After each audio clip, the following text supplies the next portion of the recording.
On side ना आणखी एक बॉल, यावेळी हेलिकॉप्टर उडवलाय क्षेत्ररक्षकाच्या डोक्यावरून सीमारेषा पार. प्रसाद वतारे ब्रँडेड षटकार.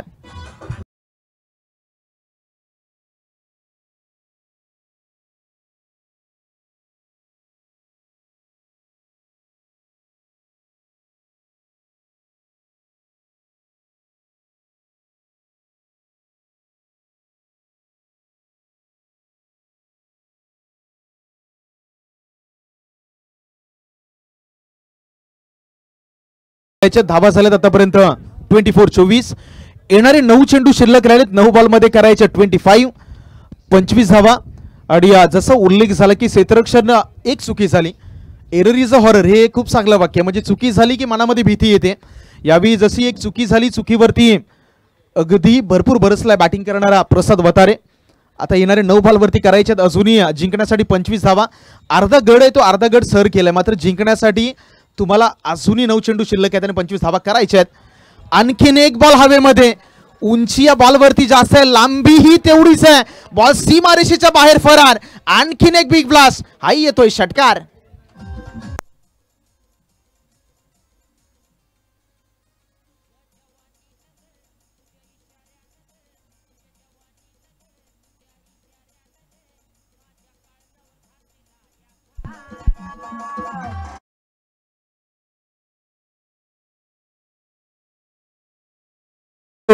इथे 2 चेंडूवरती 2 मोठे फटके.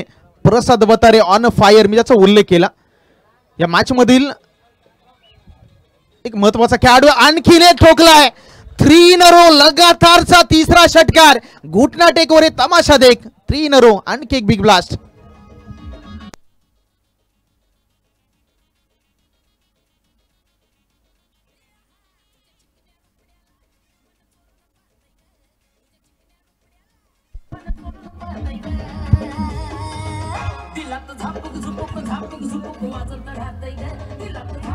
Yes, thank you.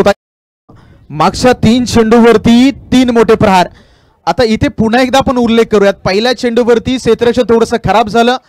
तिथे 3 धावा आल्या. स्ट्राईक प्रसाद वतारे यांच्याकडे गेली आणि तिथून जर आपण पाहिलात तर प्रसादच्या बॅटमधून हा विध्वंस आपण पाहताय. म्हणून क्रिकेटमध्ये तुम्हाला नेहमी म्हटलं जातं की जर तर मध्ये क्रिकेटला जागा नाही आणि जर तर शिवाय क्रिकेटही नाहीये. येणारा शेवटचा बॉल या ओव्हर नंबर 2 मध्ये शिल्लक राहिलाय. शेवटचा बॉल आहे. स्कोर कार्ड वरती धावा पाहिलं तर 36. 49 धावांचा पाठलाग मैदानावरती सुरू आहे. The last ball of the second over. Prasad Watare full toss ball. यावेळी एलिव्हेशन आहे का तर येस, डेफिनेटली हाई बॉल.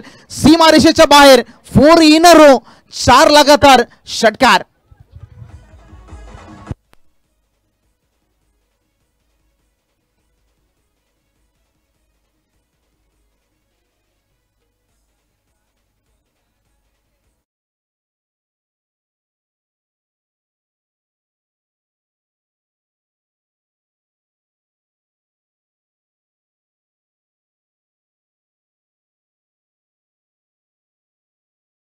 थँक्यू. चला वालवटी संघ घाई करा. येणारे 6 चेंडू शिल्लक आहेत आणि या 6 बॉल मध्ये मॅचला जिंकण्यासाठी गरज आहे 7 धावांची. 6 मध्ये 7चं इक्वेशन. येणारे 6 चेंडू करायचे 7 धावा. गोलंदाज ट्रॅकवरती आलेत. गोलंदाज राहुल. 6 मध्ये 7चं इक्वेशन. येणारे 6 चेंडू 7 धावांची गरज आहे मॅच मध्ये. राहुलच्या खांद्यावरती जबाबदारी. प्रसाद वतारे नावाचं मैदानावरती वादळ सध्याच्या घडीला घोंगावताना आपण पाहताय. 6 मध्ये 7 मॅच अजूनही ऑन. पहिला बॉल थोडासा बाहेर होता का पंचांकडे पाहिलं. पंचांचं अगदी कोणत्याही प्रकारचा सिग्नल नाहीये. म्हणजे एक वॅलिड बॉल आलाय. 5 वरती करायचे 7 धावा. मॅच अजूनही दोन्ही बाजूने डोलायमान अवस्थेत जरूर आहे. कारण क्रिकेटच्या मैदानावरती खूप चांगलं वाक्य आहे. जोपर्यंत शेवटचा बॉल हा डिलिव्हर्ड होत नाही, जोपर्यंत विनिंग रन मैदानावरती काढली जात नाही, तोपर्यंत कोणतेही भाकीत वर्तवणे नेहमी मूर्खपणाचं लक्षण आहे. यावेळी संधी निर्माण झाली आहे. राहुल बॉल वरती आहे. राहुलने चुकी केली पुन्हा एकदा. नो बॉलचा सिग्नल आलाय. नो बॉलचा सिग्नल आहे. थांबवले बॉलरला आणि इथून नोचा इशारा येत असताना 1+1 अशा 2 धावा या संघाच्या टोटल मध्ये ऍड केल्या जातील. पहिला चेंडू डॉट होता. दुसऱ्या चेंडूवरती पंचानं गोलंदाजीच्या शैलीवरती आक्षेप आणलाय आणि पंचांचा जो इशारा आहे, पंचांचा सिग्नल हा संपूर्णरित्या फायनल आणि शेवटचा मानला जाईल. प्लीज मित्रांनो चला घाई करा आणि त्याच्या बरोबरीने सहकार्य करा. Umpire signal will be final and no arguments with umpires. त्यामुळे विनंती असेल की पंचांबरोबर कोणत्याही प्रकारचा वादविवाद, आर्ग्युमेंट्स, चर्चा या प्लीज करू नका. पहिलाच बॉल वालीड, त्याच्यानंतर ॲक्शनवरती आक्षेप नोंदवला, नो बॉलचा सिग्नल. आणि त्याच्यानंतर जी काही मैदानावरती चर्चा सुरू आहे ती चर्चा प्लीज थांबवा. वालवटी बसंग.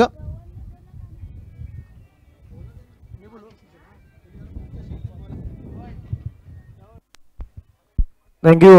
चला चला, पंचांचा डिसिजन फायनल आहेत आणि आता सुधारण्यासाठी तुम्हाला हीच वेळ आहे.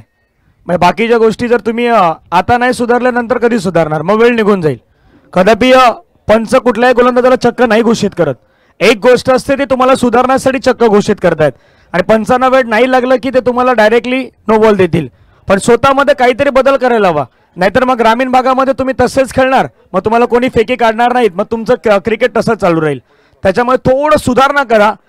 जर पुढचं क्रिकेट चांगलं क्रिकेट खेळायचं असेल, टेनिस क्रिकेटमध्ये जर प्रगती करायची असेल तर ॲक्शन तुमची चांगली पाहिजे. हाय हँड कॉम्बिनेशन, तुमचा हाय जो हात आहे तो हात बरोबर फिरणं गरजेचं आहे. आणि ॲक्शन रिप्लेमध्ये पाहिलं तर जर चित्र तेच आहेत, तुमचा हातच नाही फिरला बरोबर, हात आहे तो थोडा बँड आहे शैलीमध्ये जर पाहिलं तर तिथे ज्या गोष्टी आहेत त्या मैदानावरती दाखवण्याचा प्रयत्न केला आहेत. आणि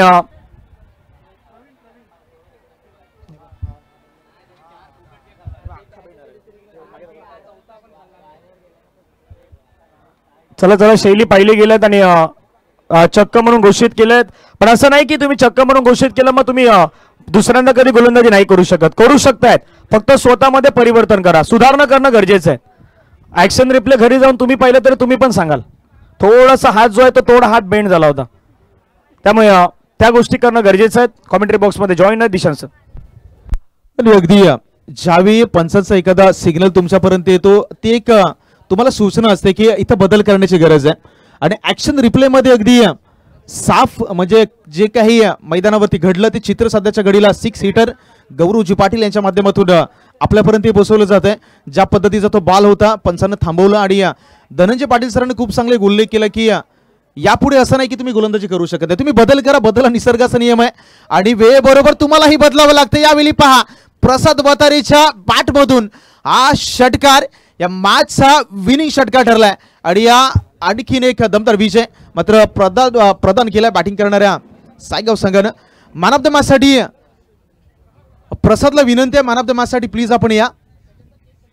आणि त्याच्यानंतर वाढदिवस आहे, अगदी वाढदिवस होता त्या ठिकाणी स्वराज बांद्रे यांच्या वाढदिवसानिमित्त आपण या नियमित स्पर्धा पाहता आणि त्यांच्या वाढदिवसानिमित्त प्रीतम बाईत अगदी आमचे जवळचे खूप चांगले मित्र आहेत आणि संपूर्ण या स्पर्धेमध्ये त्यांचं एक महत्त्वाचं मोलाचा वाटाही आहे. आणि इथून पुढे जशी मॅचला सुरुवात होईल कॉमेंट्री बॉक्समध्ये पुन्हा एकदा नरेंद्रचे कामतेकर आपल्या दरम्यान जॉईंट होतील, त्यांचाही आवाज आपण पुढच्या मॅचमध्ये ऐकणार आहोत.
थँक्यू.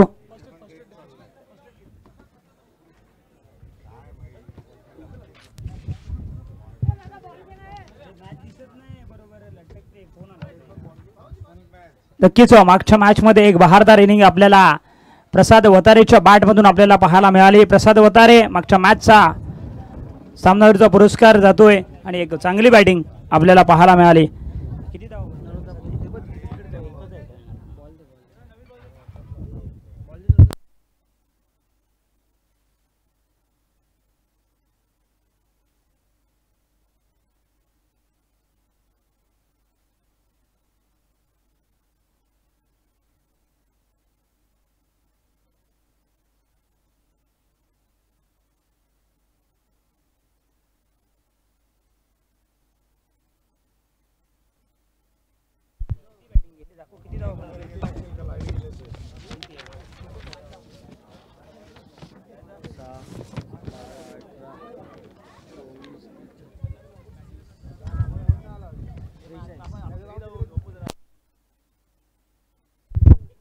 नक्कीच आपण मुख्य स्क्रीनवरती पाहू शकतो प्रसाद वतारेच्या बॅटमधून आजच्या दिवसातील एक बहारदार इनिंग 43 धावांची मातब्बर इनिंग टाळ्या झाल्या पाहिजेत. नक्कीच एक चांगला खेळ त्याच्या माध्यमातून राहिला. एक झेल ड्रॉप झाला त्याच्यानंतर संधी निर्माण झाली आणि त्याचं सोनं कसं करायचं हे मात्र प्रसादला माहिती आहे आणि चांगली बॅटिंग त्याच्या माध्यमातून राहिली. प्रसाद तुला देखील आमच्याकडून देखील खूप साऱ्या शुभेच्छा असतील. धन्यवाद.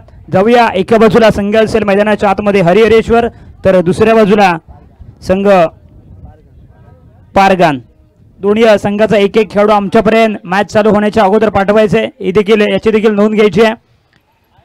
आपण आहोत स्वराज चषक 2025 मानाची सन्मानाची अभिमानाची स्पर्धा अगदी या सत्यनारायण कोपरीच्या ग्राउंडवरती आपल्याला होताना पाहायला मिळते आणि नक्कीच एक देखणं आयोजन आणि एक देखणं ग्राउंड ज्या ग्राउंडची चर्चा नेहमीच क्रिकेट म्हटलं तर होत असते. दोन्ही ऑफिशियल पंच सकाळपासून त्यांच्या माध्यमातून चांगलं काम झालं. 6 हिटर्स ही टीम सकाळपासून चांगलं लाईव्ह टेलिकास्ट करते. त्याचबरोबर आमचे समालोचक बंधुतुल्य मित्र धनंजय पाटील सर असतील तर दुसऱ्या बाजूला दिशांत कातुर्डे सर आपल्याला पाहायला मिळतात. डीजेच्या माध्यमातून आमचा आवाज पोहोचवण्याचं काम सुमित दादा यांच्या माध्यमातून केलं जाते. जाऊया मैदानाच्या आतमध्ये. हरिहरेश्वर आपला एक खेळाडू